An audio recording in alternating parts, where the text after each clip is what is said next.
Bonjour à tous, j'espère que vous allez excellemment bien. Jour 2 de la Arkea Ultimate Challenge. On va revenir un petit peu sur tout ce qui s'est passé dans cette journée.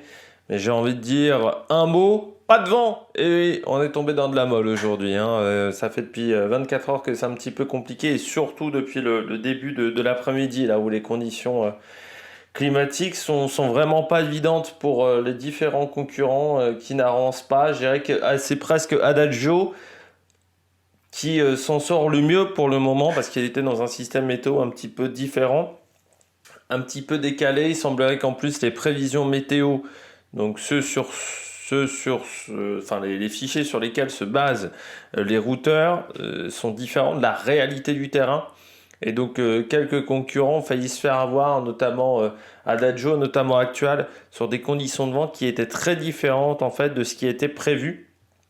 Ce qui peut arriver, alors normalement c'est pas trop le secteur où ça arrive, c'est plus au large du Brésil où là vraiment des fois c'est avant le poteau noir, dans le poteau noir au Brésil, ça peut vraiment être une grande inconnue, mais là c'est vrai qu'au niveau météo c'est compliqué pour le moment. On va expliquer tout ça et puis on parlera également de la course pour le moment. N'hésitez pas à vous abonner à la chaîne, à réagir dans les commentaires, à mettre un pouce bleu, à partager la vidéo sur les réseaux sociaux, notamment auprès de vos proches. Je sais que ça peut les intéresser. Dans les commentaires, n'hésitez pas à me dire qui vous a plu, qui vous a déçu. EPS 2.0 sur les plateformes de podcast, TikTok, le débrief des compétitions en direct, notamment dès demain. Le relais dames du côté du biathlon, où il y aura une surprise avec l'apparition de Jeanne Richard et Justine Brezaz qui, elle, est mise au repos. Et puis on commence tout de suite. Si vous avez les moyens et que vous voulez soutenir mon travail, vous pouvez faire un Super Thanks. Et puis la petite cloche, comme ça vous êtes au courant des dernières vidéos qui sortent sur la chaîne. Le petit pouce bleu également, si vous avez aimé ce petit point. Donc, du côté des conditions météo, ce qui s'est passé sur les dernières heures, en fait, c'est extrêmement simple. On est dans une situation de molle qu'on avait vu déjà sur la Transat en double. C'est assez récurrent quand même entre les îles d'un côté et de l'autre. Là, c'est Grande Canarie, de l'autre côté, c'est les Sao Miguel, c'est euh, Madère, pardon.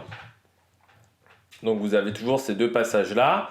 En plus, ce qui rend la tâche encore plus compliquée, c'est qu'en plus des îles, vous avez ces zones de protection de cétacés, donc qui réduisent encore, qui font encore plus un goulot d'étranglement. C'est toujours une zone où il n'y a pas énormément de vent et où on peut se faire avoir. Le problème, c'est que là, en plus de ne pas avoir beaucoup de vent, parce que les conditions sont difficiles depuis encore une fois le début d'après-midi, c'est qu'il y a parfois des petits enchaînements d'orages, ce qui là est beaucoup plus rare, ce qui fait qu'il y a pas mal d'instabilité dans le secteur, donc parfois le vent peut varier à 90 degrés, quasiment d'un bout à l'autre, et parfois prendre 10-15 nœuds. Donc certains concurrents ont failli se faire avoir et ont dû faire des manœuvres un petit peu de dernière minute pour se remettre dans le bon sens du vent, parce que quand un bateau est réglé pour que le vent arrive par la gauche ou que le vent arrive par la droite, c'est pas totalement les mêmes réglages. Et au niveau de la tension des voiles. Et si vous vous retrouvez à avoir réglé pour que le vent aille à gauche et que le vent vient de la droite, eh bien vous pouvez déchirer vos voiles.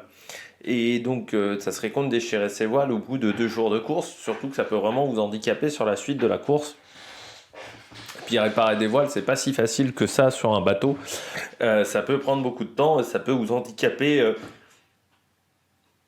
sur la vitesse, surtout si c'est une voile importante à ce moment-là de la course. Donc c'est ça qui rend le passage très compliqué.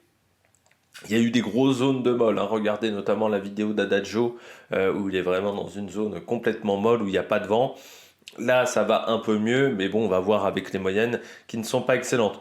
On va faire un petit décalage pour voir un petit peu la situation. Donc là vous voyez donc cette dorsale où on va dire qu'ils sont juste avant la dorsale, mais ils sont pas loin d'être en plein dedans. Dans 7 heures, cette dorsale va être un peu moins importante et le vent va être un peu plus intéressant. Donc là, l'objectif, je pense, ça va être de longer la zone de Grande Canarie, donc ça à dire de longer la zone des cétacés en essayant d'être le plus proche, parce que c'est là où il y a un peu plus de vent. Dans 13 heures, vous voyez, le vent, bah, la molle sera pas, enfin, sera encore très prononcée. Donc je pense que l'objectif de trajectoire, ça va peut-être de faire comme ça.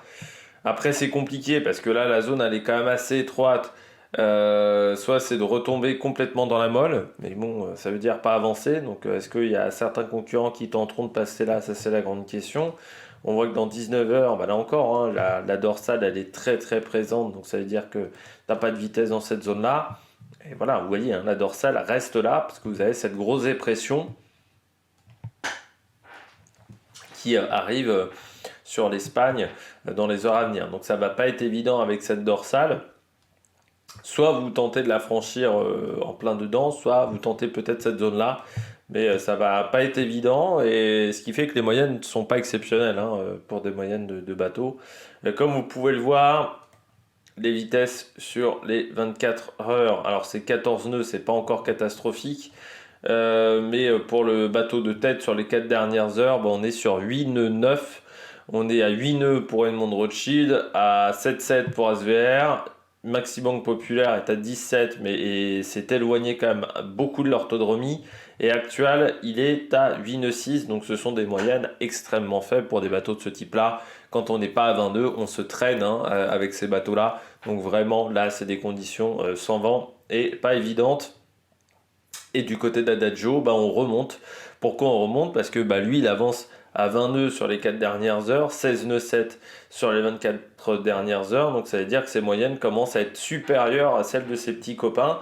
Et donc tout à l'heure, il était quasiment à 150 000 nautiques.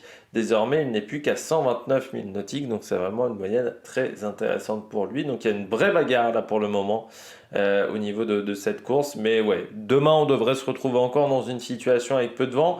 On peut regarder comment ça va se passer dans 48 heures. Le vent ne devrait pas beaucoup se renforcer, hein, encore une fois, jusqu'à l'équateur. On voit que le vent va rester assez faible, donc il va falloir manœuvrer, ce qui va pas être évident. Et puis là, on le voit hein, aussi que l'anticyclone l'anticyclone au niveau de Sainte-Hélène, il est énorme. Donc c'est-à-dire que le petit passage là, il est aussi très étroit. Donc ça va pas être évident de passer à cet endroit-là. Et puis ensuite, l'objectif c'est d'aller récupérer toutes ces dépressions du mer du Sud. Vous voyez que dans les mers du Sud, c'est beaucoup plus facile. C'est un enchaînement de dépressions. Mais là, c'est vrai que pour le moment, pas évident. Parce qu'on a un premier goulet d'étranglement, peut-être un premier choix tactique à faire du côté des concurrents, et qu'ensuite, vous voyez que là encore, l'anticyclone de Sainte-Hélène, il est quand même plutôt bien en mer pour le moment, donc ça va pas être évident de trouver une zone pour le franchir facilement et sans se mettre trop en difficulté. Donc ça sera le gros travail. Donc c'est un début de course pas évident, fatigant je pense, et surtout avec déjà des prises de décision à faire. Et peut-être que certains concurrents s'attendaient à un départ de course un peu plus facile. Mais on verra ça demain. Donc on fait un point pour le classement. Pour le moment, c'est Sodebo qui est en tête devant Gitana, SVR Lazartigue Actual. Mais encore une fois, ces 5 bateaux-là avec Maximum Populaire se tiennent en 10 000 nautiques, donc c'est-à-dire que dalle. Et puis même Adagio qui remonte fort en ayant une meilleure vitesse que ses petits comparses. Et lui est à 129 000 nautiques. Regardez également les moyennes de 1000 parcourus sur 24 heures. On est à moins de 400 000 parcourus. Donc ça c'est rien aussi. Ça montre la faiblesse de ces vitesses et des bateaux qui sont capables de parcourir 1000 nautiques en 24 heures. Donc là on est très très loin du maximum de capacité de ces différents bateaux. Et ça c'est dû au manque de vent. J'espère que vous avez aimé ce point. N'hésitez pas à vous abonner à la chaîne, à réagir dans les commentaires, à mettre un pouce bleu. Et puis nous, on se retrouve pour de nouvelles aventures sur la Mec Production. Ciao, ciao!